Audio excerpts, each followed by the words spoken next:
This past summer, I spoke to multiple anonymous sources at the FBI and Department of Justice who participated in the Epstein redaction project.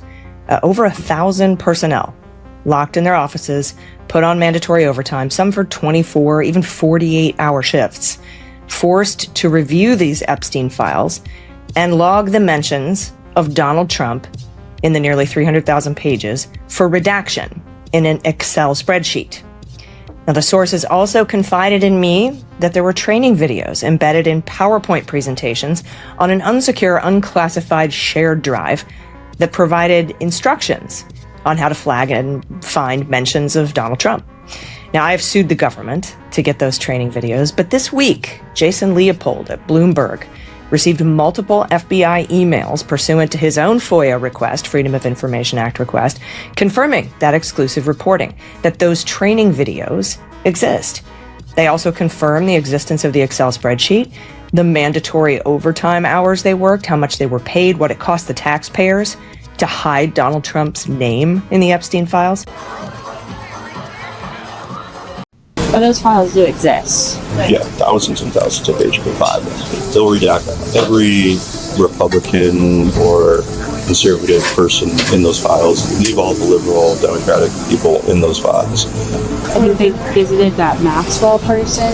Yeah. And also involved. Got transferred to a minimum security prison too recently, which is against BOP policy because she's a convicted sex offender. They're offering her something to keep it on shut.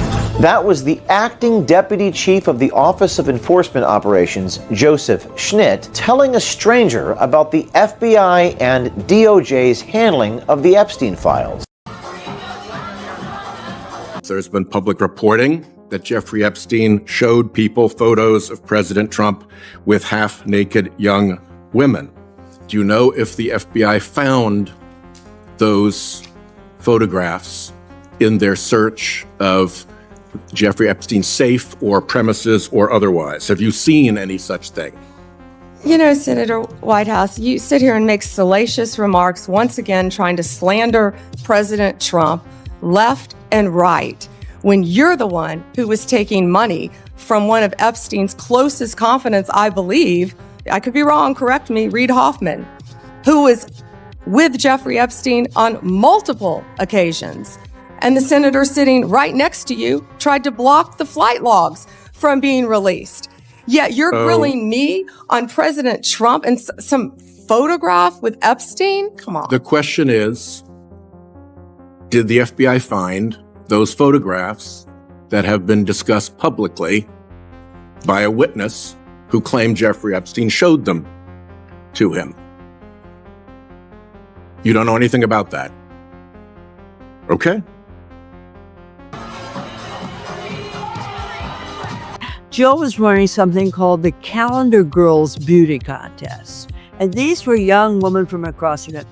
And they were all, Jill and 6 or 7 of the Calendar Girls came to spend the night at Mar-a-Lago.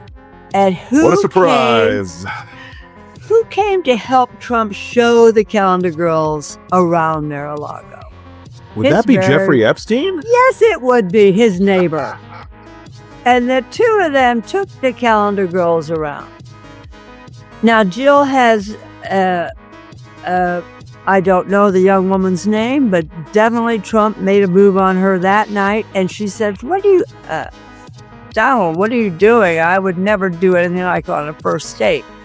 The next morning, according to Jill and according to her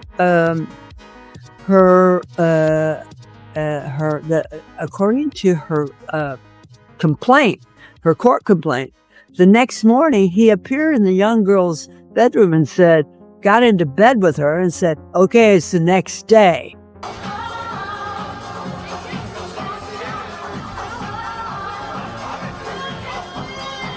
A few minutes later, this man walks in a business suit, kind of tall, imposing, and I immediately was like, that's Donald Trump. What's he doing here? I'm supposed to be working for Epstein and interviewing with him. Why is Donald Trump here? And he walked up about, a few feet from me and just stood over me in a very imposing way and looked at me like he was in on some secret or something. It was really weird, like smirking kind of. And I felt threatened, so I made an ugly face. And when I made that ugly face, Epstein walked out from the offices on this side. Trump's standing here, I'm here. And he walks out of his office and he goes, "Oh, no, no, no." He was laughing at me. And he goes, "She's not here for you. Follow me," right?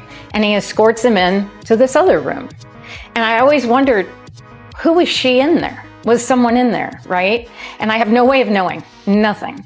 But I felt very intimidated because I had on running shorts and I was vulnerable, sweaty, just a nobody in an office with these two men. That it felt very predatory and uncomfortable. I have to say that when I made that ugly face, he backed off. It wasn't like he was aggressive after that, but he made a really vulgar comment following. And I don't know if it was like, like locker room talk in the 90s, the way men were, but he made a joke to Epstein, "Oh, I thought she was 16. And I thought that was so strange because at the time my sister she was 15 actually. And I didn't think it was funny.